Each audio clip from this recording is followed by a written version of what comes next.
Surgery లేకుండా sciatica, spondylitis, frozen shoulder కి కేవలం 45 నిమిషాలలో నొప్పి లేని అత్యాధునిక చికిత్స ప్రాణ పెయిన్ క్లినిక్. హనుమాన్ వచ్చి ఏడాది దాటింది. సంక్రాంతికి వచ్చిన ఈ మైథలాజికల్ సోషల్ మూవీతో దర్శకుడు ప్రశాంత్ వర్మ క్రేజీ డైరెక్టర్ అయిపోయాడు. రణ్వీర్ సింగ్ తో మోక్షజ్ఞతో సినిమాలు ప్రకటించినా అన్నీ అటకెక్కాయి.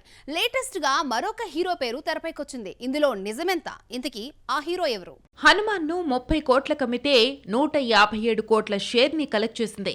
127 కోట్ల లాభమంటే మాటలు కాదు.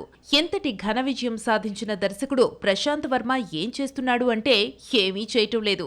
అనుకున్న ప్రాజెక్టు ఒక్కటి పట్టాలెక్కడం లేదు. హనుమాన్ హిట్ తర్వాత 2025 సంక్రాంతికి హనుమాన్ 2తో వస్తామని దర్శకుడు ప్రకటించినా ఇంతవరకు షూటింగ్ అయితే మొదలు కాలేదు. హనుమాన్ హిట్ తర్వాత ప్రశాంత్ వర్మ రణ్వీర్ సింగ్ తో బ్రహ్మరాక్షస్ మూవీని అనౌన్స్ చేశాడు. బాలకృష్ణ వారసుడు మోక్షజ్ఞను హీరోగా ఇంట్రడ్యూస్ చేస్తున్నట్టు ప్రకటించాడు. ఈ ప్రాజెక్ట్స్ అన్ని క్యాన్సిల్ అయ్యాయి.